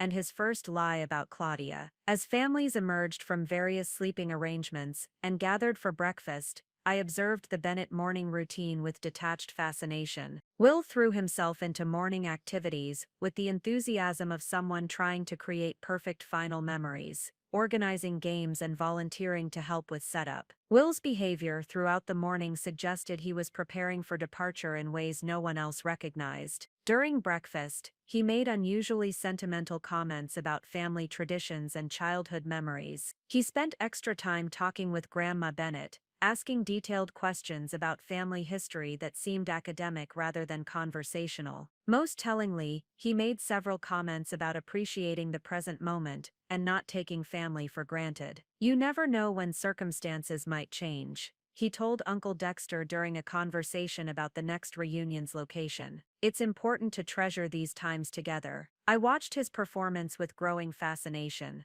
Will was saying goodbye without anyone realizing it. He was creating closure for himself, while maintaining the illusion that he'd be part of future family gatherings. The psychological complexity of his deception was remarkable in its calculation. As lunch concluded and family members began preparing for the afternoon meeting, I started my own subtle positioning strategy. I made sure my evidence materials were easily accessible, but not visible to casual observation. I confirmed technological equipment was functioning properly, and positioned where I could access it quickly. Most importantly, I began observing family dynamics that would determine how my revelation was received. Anthony was in an expansive mood, pleased with the weekend's success. Julie Sr. was coordinating meeting logistics with her usual efficiency. Spencer and Julie Jr. were positioning themselves near the back of the seating area, their usual spots for family meetings. While other family members relaxed between lunch and the meeting, I conducted final technical preparations under the guise of helping with setup. I tested the microphone system that would amplify my presentation, confirmed the projection screen could display my evidence clearly, and verified backup devices were functioning properly. The most crucial element was ensuring my evidence packets were distributed efficiently when the moment came. I'd arranged 73 identical folders in a carrying case that looked like standard meeting materials. Each folder was labeled with a family member's name and contained customized evidence presentations. Anthony called the meeting to order with traditional opening remarks about family unity and shared values. He reviewed the weekend's activities, thanked various family members who'd contributed to the reunion's success, and outlined the agenda for afternoon discussion. As the meeting progressed through routine business, I observed family dynamics that would soon be permanently altered. These people trusted each other completely. They operated on the assumption that family members were honest, ethical, and worthy of unconditional support. That assumption was about to be shattered. As various family members shared updates about their lives and achievements, Will's name came up repeatedly in contexts that made my stomach turn. Cousin Marcus thanked Will for business advice that had helped him expand his construction company. Aunt Patricia mentioned how proud she was of Will's professional success and moral character. Most painfully, Grandma Bennett spoke about how Will represented everything she'd hoped the Bennett family would become: successful, ethical, and devoted to family values. She was literally praising him for qualities that were the exact opposite of his true character. Each compliment, each expression of pride, each statement of trust was another layer of upcoming devastation. The family wasn't just going to learn that Will was a criminal and an adulterer. They were going to realize that their pride in him had been completely misplaced. As the meeting moved toward its conclusion, Anthony asked if anyone had additional announcements or concerns to share with the family. This was my moment, the opening I'd been waiting for. I stood up slowly, my evidence folder in hand, and asked for everyone's attention. "I have something important to share with the family," I said, my voice carrying clearly across the gathering. "It concerns Will, and I think everyone needs to know what I've discovered." The room fell silent. 73 pairs of eyes turned toward me, their expressions ranging from curious to concerned. Will looked confused but not yet alarmed. He still had no idea what was coming. I took a deep breath and began the presentation that would destroy his life. What happened next was so perfectly orchestrated by fate that I couldn't have planned it better myself. As I stood before the assembled Bennett family, preparing to begin my presentation, Will's phone buzzed with an incoming text message. He glanced at it casually, then his expression changed completely. I watched his face cycle through several emotions in rapid succession: surprise, concern, calculation, and finally, decision. He stood up abruptly, interrupting the expectant silence that had fallen over the family gathering. "I'm really sorry, everyone," he announced, his voice carrying the practiced regret of someone who'd delivered similar speeches many times before. "I just got an urgent message from work. There's a crisis with one of our biggest accounts, and I need to drive back to Atlanta immediately to handle it." The family murmured with disappointment and concern. This was exactly the kind of emergency that had defined Will's reputation as a dedicated professional, always putting his responsibilities first, always available when his company needed him most. "Can't it wait until tomorrow?" Anthony asked. The reunion doesn't officially end until evening. Will shook his head with apparent frustration. I wish it could, Dad, but the client is threatening to cancel a $4.2 million contract if we don't have someone there tonight to address their concerns. Claudia is already on her way to the meeting location, and they specifically requested that both of us be present.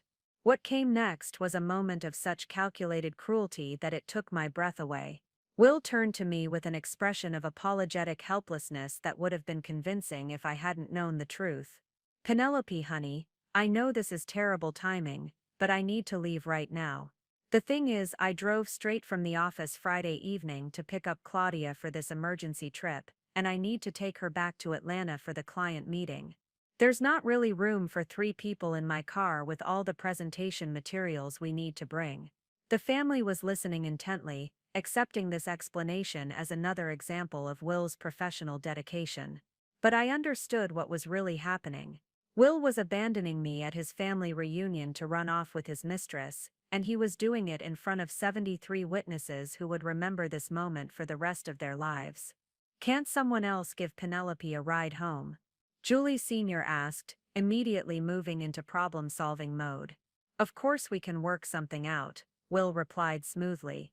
Spencer, would you mind giving Penelope a ride back to Atlanta tomorrow? I'll make sure to compensate you for the gas and inconvenience. Spencer nodded immediately. No problem at all. I was planning to drive back tomorrow afternoon anyway. What made the moment even more devastating was watching the family rally around Will's decision with understanding and support. Uncle Dexter patted his shoulder sympathetically. That's the price of success, son. The more valuable you become to your company, the more they depend on you for crucial situations. Grandma Bennett looked disappointed but proud. I hate that you have to miss the rest of the reunion, but I understand that sometimes work has to come first. That's what makes you such a good provider. Aunt Patricia was already organizing logistics. Don't worry about Penelope, we'll take good care of her. Maybe this will give us a chance to hear some stories about married life that you usually don't let her tell.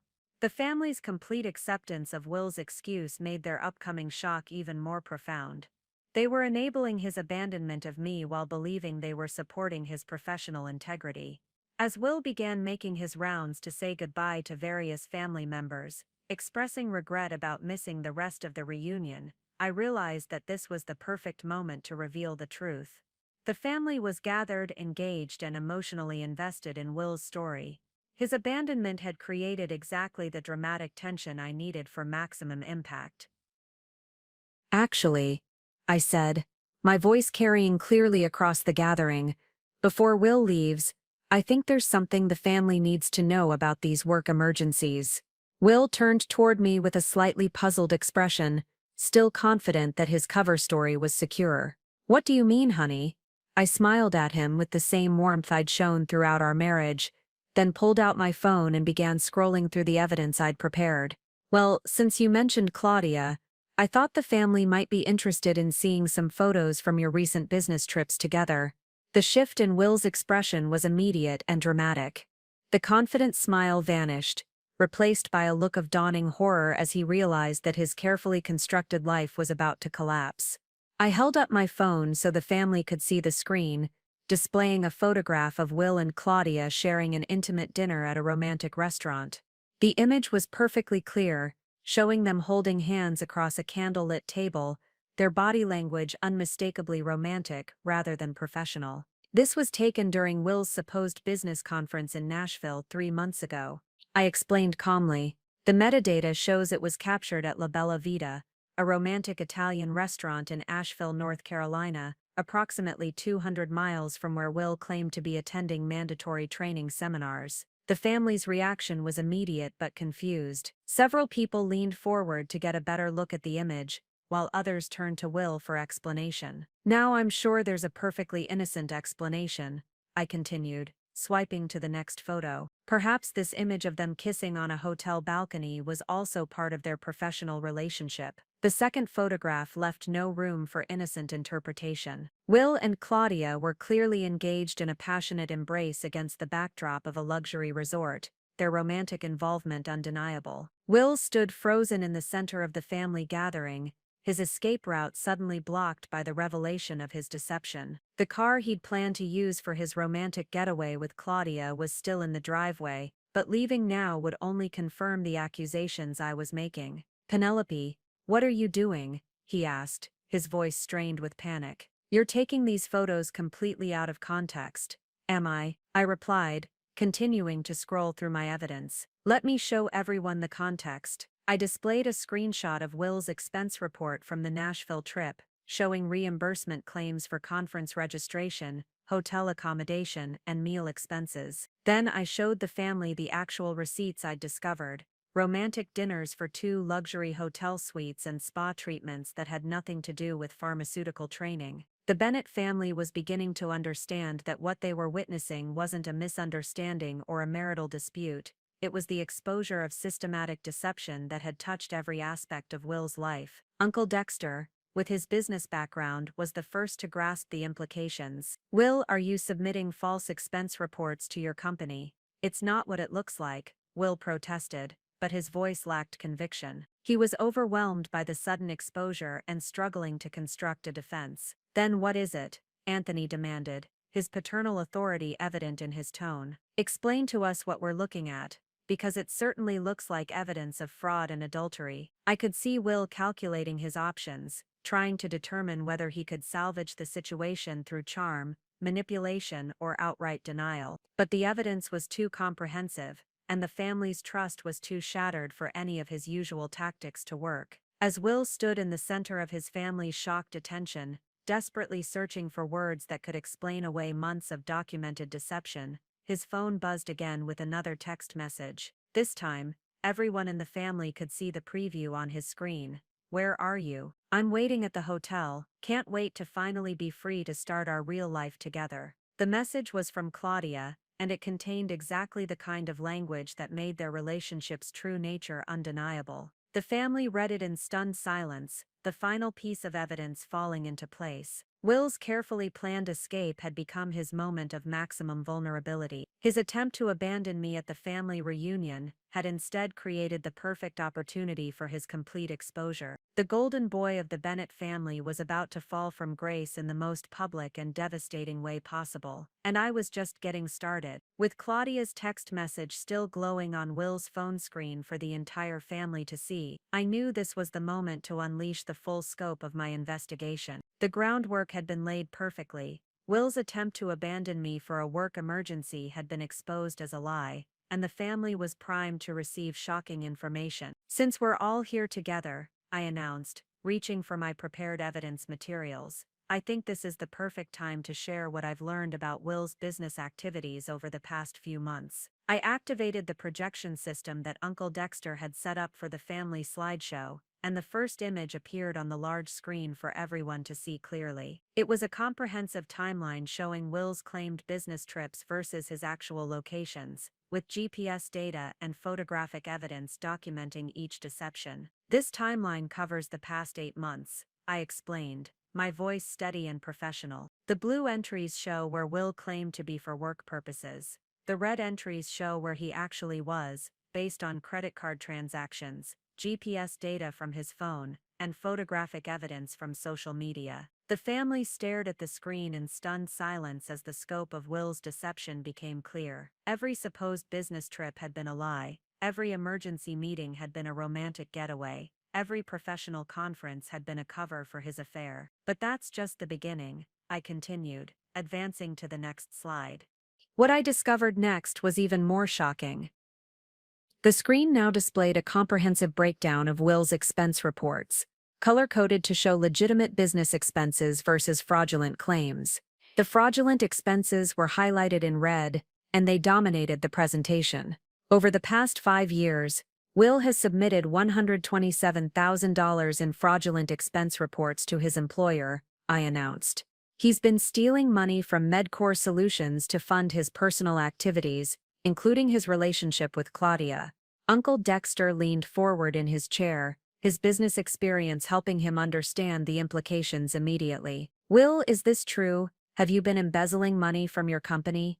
Will opened his mouth to respond, but no sound came out. He was overwhelmed by the comprehensive nature of the evidence, and the realization that his entire web of lies was unraveling simultaneously. I advanced to the next section of my presentation, revealing the network of vendors who had been complicit in Will's fraud scheme. The embezzlement wasn't just simple expense manipulation, I explained. Will had developed relationships with restaurant managers, hotel clerks, and conference organizers who provided inflated receipts and fake documentation in exchange for guaranteed business. The screen showed a network diagram connecting Will to various businesses, with dollar amounts indicating how much each vendor had helped him steal. The complexity and sophistication of the fraud scheme shocked the family into deeper silence. For example, I continued, pointing to specific entries, Rossetti's restaurant would charge Will $200 for a dinner, but provide a receipt for $500, with Will pocketing the difference in cash. The Grand View Hotel would upgrade his rooms for free while charging his company premium rates. These weren't isolated incidents,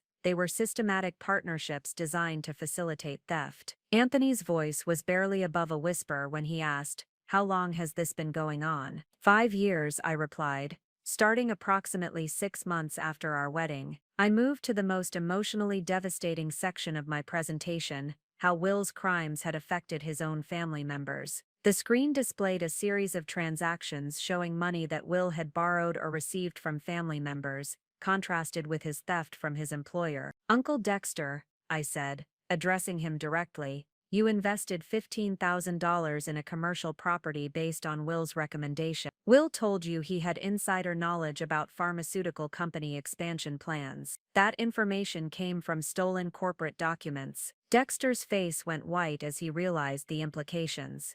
"Cousin Marcus," I continued, "you borrowed $8,000 from Will for your daughter's college tuition.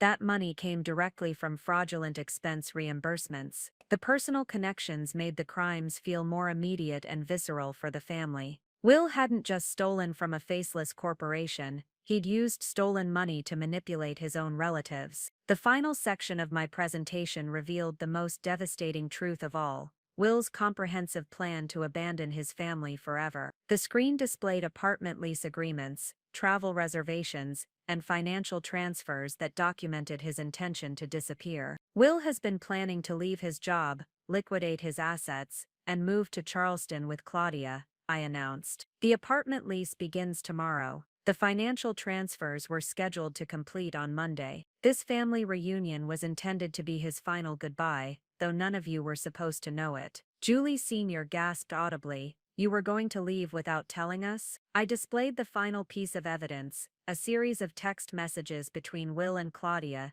discussing their freedom and their plans for a new life together, without the complications of Will's family obligations. With all the evidence displayed and explained, I turned to face Will directly. "So when you say you need to leave for a work emergency," I said, my voice carrying across the silent gathering, "what you really mean is that you're abandoning me at your family reunion to run away with your mistress, using money you've stolen from your employer to start a new life in another state." The words hung in the air like a physical presence. Every family member was staring at Will, waiting for him to deny the accusations, to provide some explanation that would make sense of what they'd just learned. But Will said nothing. He stood in the center of the gathering, his shoulders slumped, his carefully maintained facade completely destroyed. The golden boy of the Bennett family had been revealed as a criminal, an adulterer, and a man planning to abandon everyone who loved him. The silence stretched for what felt like hours but was probably only 30 seconds. Then the dam broke,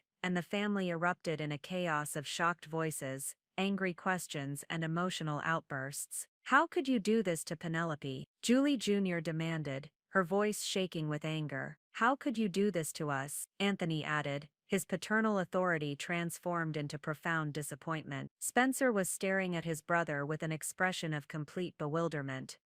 "Will, what the hell were you thinking?" Grandma Bennett, the family matriarch, whose approval Will had always cherished, looked as if she'd been physically struck. "I don't understand," she said quietly. "This isn't the grandson I raised." Finally Will found his voice, but his words only made the situation worse. "You don't understand," he said desperately. "It's complicated. The marriage, things haven't been right between Penelope and me for a long time, and the company money, I was going to pay it back. His explanations sounded pathetic even to him. The evidence was too comprehensive, the planning too elaborate, the deception too systematic for any of his usual charm to work. "Pay it back with what money?" Uncle Dexter demanded. "You just showed us you were planning to disappear to another state. And what about our family?" Julie Sr. asked, tears streaming down her face. "Were you really going to vanish without saying goodbye?" Without explaining anything, Will had no answer for these questions, because there was no answer that could justify what he'd done. He'd been caught completely, and everyone in his family now understood exactly who he really was. The golden boy had fallen, and there was no way back up. As Will stood speechless in the center of the family gathering, I reached for the evidence packets I'd prepared for this exact moment. The shock and disbelief on the family's faces told me that they needed more than just my word and a few photographs. They needed comprehensive, undeniable proof that couldn't be dismissed or rationalized. "I know this is overwhelming," I said, addressing the family while maintaining eye contact with Will. "And I know that some of you might be thinking there has to be some mistake, some innocent explanation for what you're seeing. So I've prepared detailed documentation for everyone." I began distributing the personalized evidence folders I'd assembled, each one containing 73 pages of financial records, photographic evidence, and timeline documentation. The family members opened their folders with the kind of nervous anticipation usually reserved for medical test results. "What you're looking at is 5 years of systematic fraud, embezzlement, and deception," I explained. "Every document has been verified. Every photograph contains metadata proving when and where it was taken. Every financial transaction has been cross-referenced with multiple sources." Uncle Dexter, with his business background, was the first to understand the significance of what he was reviewing. "These GPS coordinates," he said, looking up from his folder with a stunned expression. "They show exact locations for every photo, every transaction, every claimed business trip." "That's correct," I confirmed.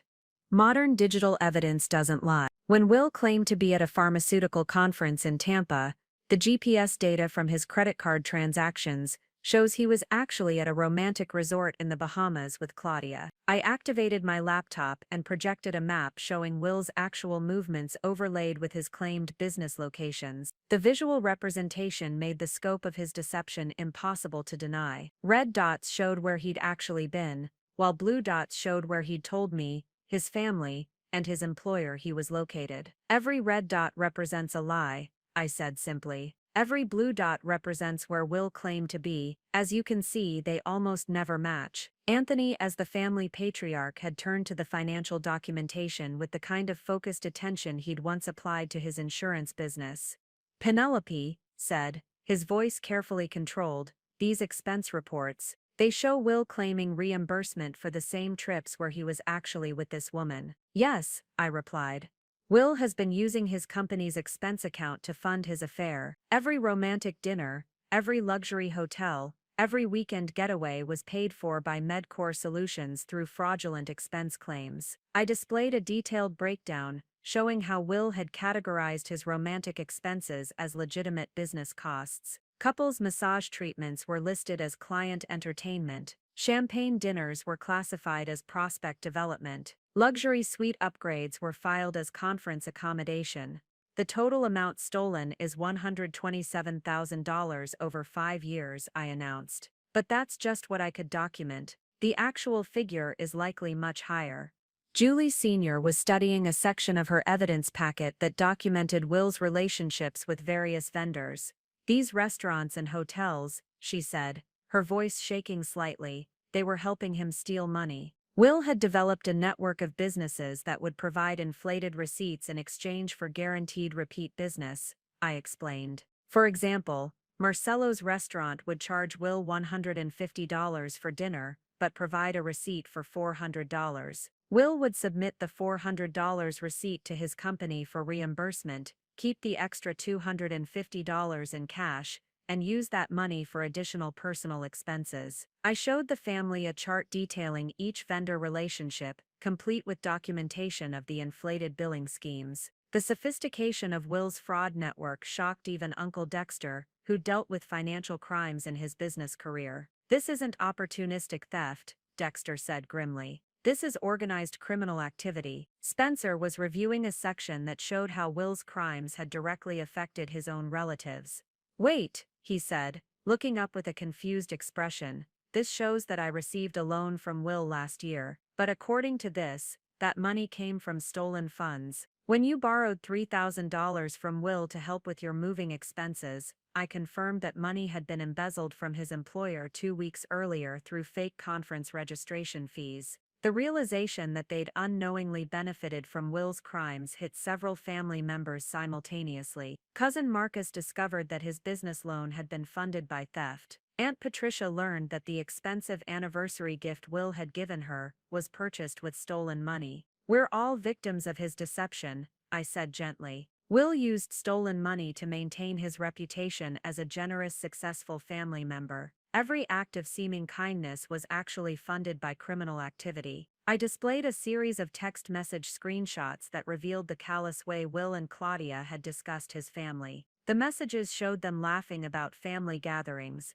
making jokes about fooling the relatives, and planning ways to extract maximum financial benefit from family relationships before disappearing. One particularly devastating message from Will to Claudia read, "They have no idea what's coming. By Monday, I'll be free of all these family obligations forever. Just need to get through one more fake reunion performance." Julie Jr. was crying as she read the messages. "You were laughing at us," she said to Will. "All those times we worried about you working too hard, all those dinners where we praised your success, you were laughing at us." The final section of evidence documented Will's comprehensive plan to abandon his family and start a new life with Claudia. Apartment lease agreements, utility connection requests, bank account transfers, and travel reservations painted a picture of meticulous planning. Will was scheduled to give notice at his job tomorrow, I announced. The apartment in Charleston was ready for occupancy. The financial transfers would have moved the remaining stolen funds to accounts that only he and Claudia could access.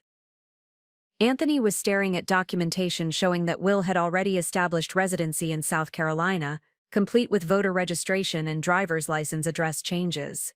"You were really going to disappear without telling us?" As the family absorbed the comprehensive evidence of Will's betrayal, I played the final piece of proof, an audio recording of Will discussing his escape plans with Claudia during one of their hotel meetings. His voice was clearly audible as he described his strategy for cutting ties with the family drama and starting fresh where no one knows our history.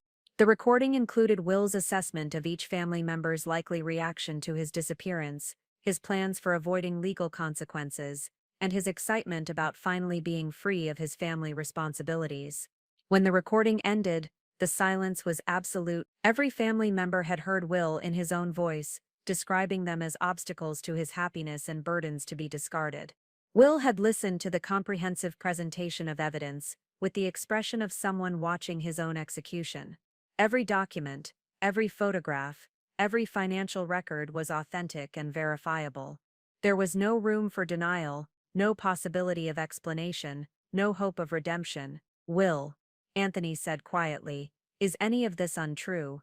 Is there any part of this evidence that's been fabricated or misrepresented?" Will looked around the circle of faces, his parents, siblings, grandparents, aunts, uncles, and cousins, all waiting for him to deny the accusations, to provide some explanation that would restore their faith in him. But there was no explanation that could overcome the comprehensive documentation of his crimes and betrayals. The golden boy of the Bennett family had been exposed completely, and everyone now understood exactly who he really was. "No," he said finally, his voice barely audible. "It's all true." The admission hung in the air like a death sentence, final and irreversible. With Claudia's text message still glowing on Will's phone screen for the entire family to see, I knew this was the moment to unleash the full scope of my investigation. The groundwork had been laid perfectly. Will's attempt to abandon me for a work emergency had been exposed as a lie, and the family was primed to receive shocking information.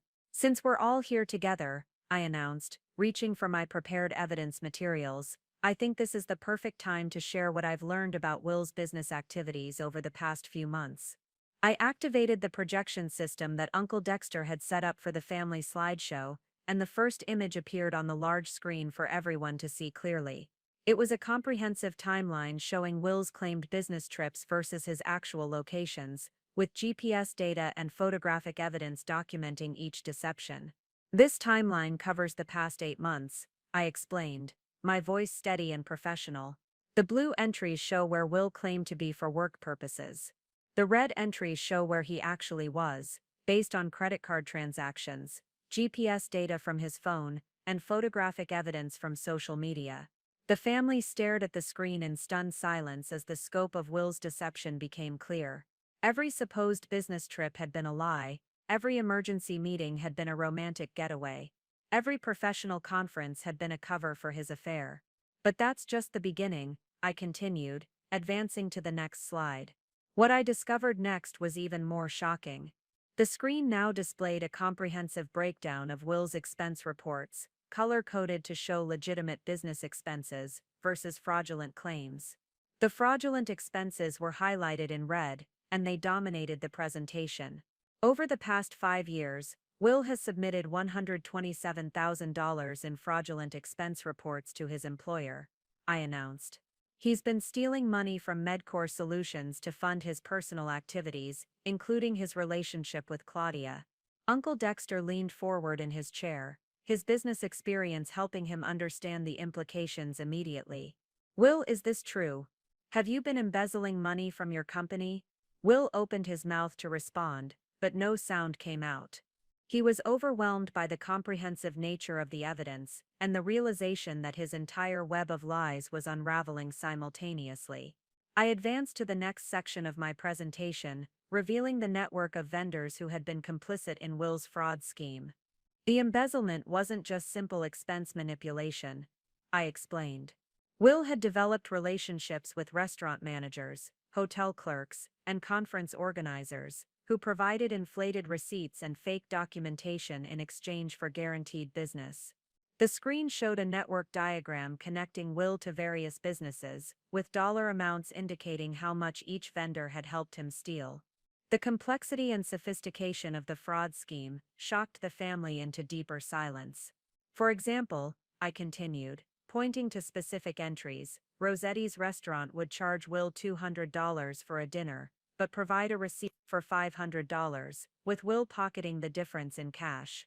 The Grandview Hotel would upgrade his rooms for free while charging his company premium rates. These weren't isolated incidents, they were systematic partnerships designed to facilitate theft. Anthony's voice was barely above a whisper when he asked, "How long has this been going on?" 5 years, I replied. Starting approximately 6 months after our wedding, I moved to the most emotionally devastating section of my presentation, how Will's crimes had affected his own family members.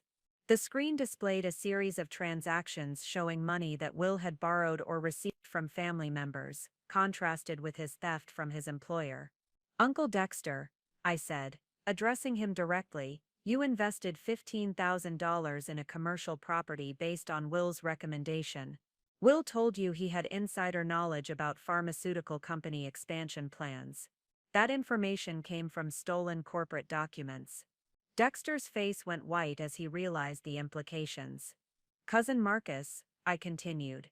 You borrowed $8,000 from Will for your daughter's college tuition. That money came directly from fraudulent expense reimbursements. The personal connections made the crimes feel more immediate and visceral for the family.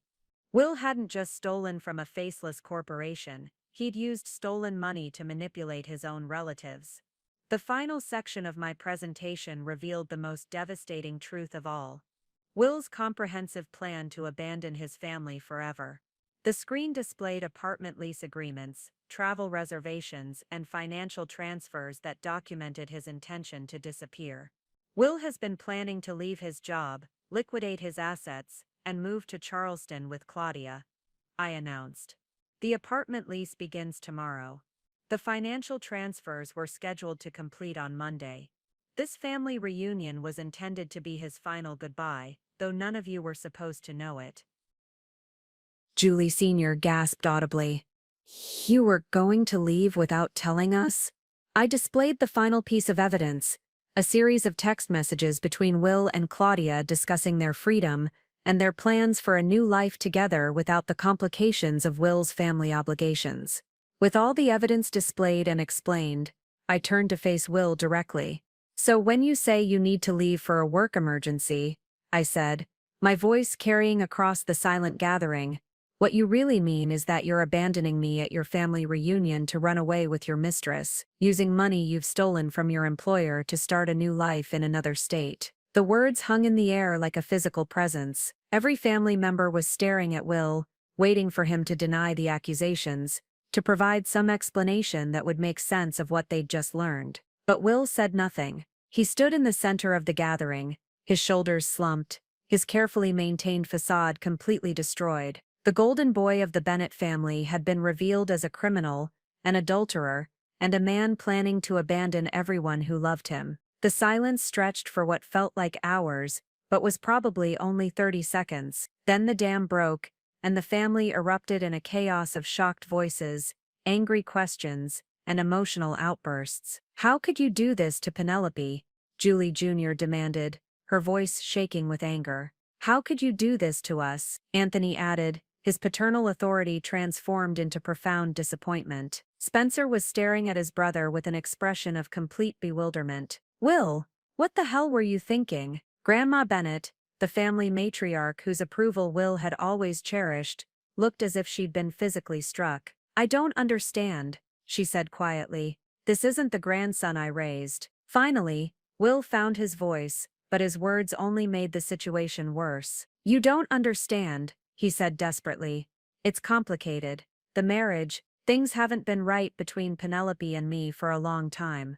And the company money, I was going to pay it back." His explanations sounded pathetic even to him. The evidence was too comprehensive, the planning too elaborate, the deception too systematic for any of his usual charm to work. "Pay it back with what money?" Uncle Dexter demanded. "You just showed us you were planning to disappear to another state.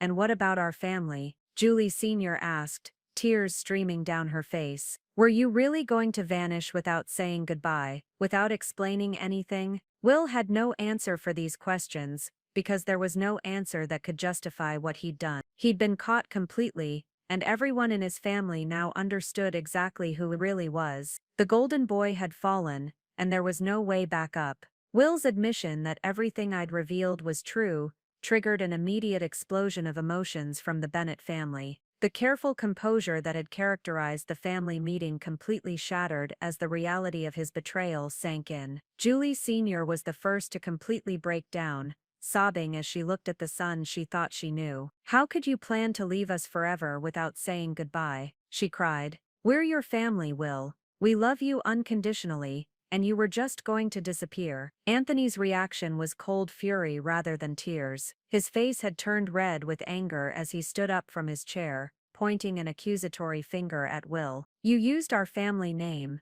he said, his voice shaking with rage. "You took our love, our trust, our support, and you turned it into a cover story for criminal activity." Spencer was pacing back and forth behind the chairs, running his hands through his hair as he processed the information. "I can't believe this," he kept repeating. "I can't believe my own brother was planning to steal money and abandon his family. What kind of person does that?" Uncle Dexter had moved beyond shock into practical damage assessment mode. "Will, do you understand that you've made your entire family potential accessories to federal crimes?" he demanded. "Every family member who received money from you, every relative who provided you with alibis for your supposed business trips, were all potentially implicated in your fraud scheme." Cousin Marcus was staring at his evidence packet with the expression of someone who'd just learned he had a terminal illness. "My daughter's college tuition," he said quietly.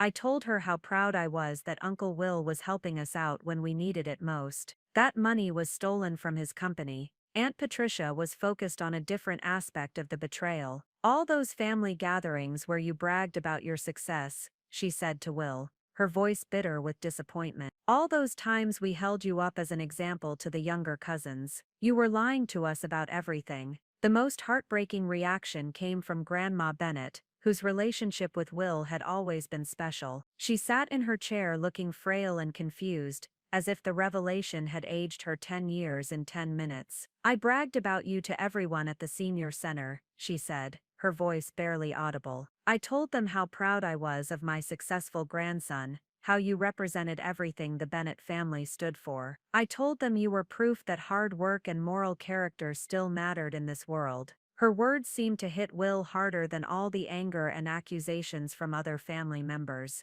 For the first time since the confrontation began, he showed genuine remorse rather than self-preservation. As the emotional shock began to wear off, family members started asking practical questions about the consequences of Will's actions. Uncle Dexter, with his business background, was the first to address the legal implications. "Will, you need to understand that this isn't just a family matter anymore," he said grimly. "Wire fraud, embezzlement, money laundering, these are federal crimes. When your company discovers what you've done, this will become a criminal investigation." Anthony nodded agreement. "And every family member who received money from you will need to document those transactions for the authorities. We're all going to be questioned about our knowledge of your activities." The realization that their beloved family reunion was about to become evidence in a federal criminal case added another layer of devastation to an already overwhelming situation.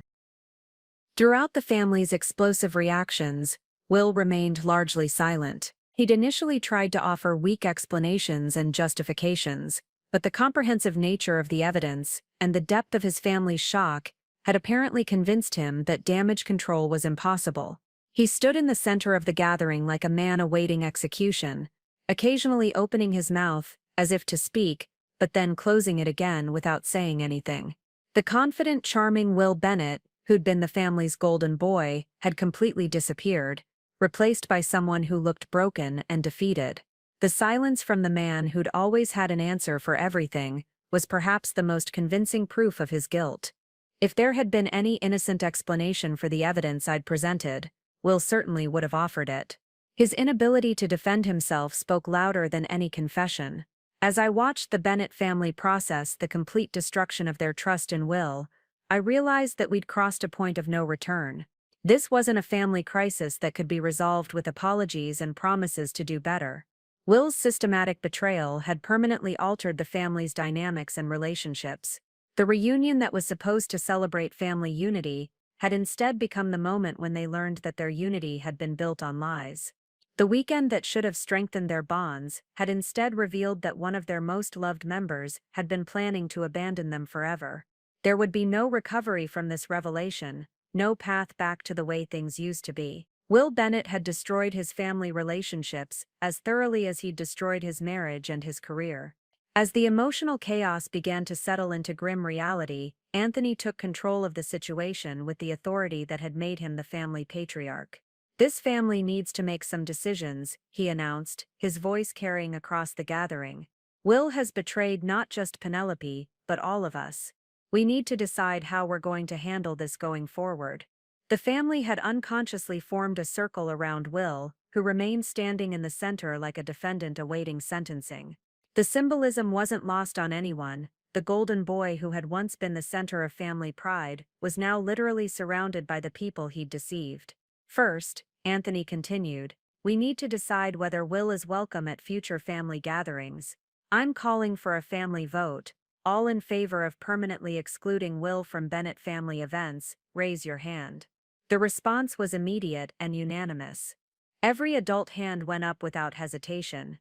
Even Julie Sr., despite her tears, raised her hand to vote against her own son. The message was clear. Will's betrayal had been so comprehensive that there was no path to redemption within the family structure. "The vote is unanimous," Anthony announced. "Will Bennett, you are no longer welcome at Bennett family gatherings. You have forfeited your right to be part of this family through your own choices." Uncle Dexter stood up to address the practical implications of Will's crimes. "Every family member who received money from Will needs to understand that those funds were stolen," he said grimly. "We're going to need to coordinate with authorities to document these transactions and potentially return the money to Will's employer."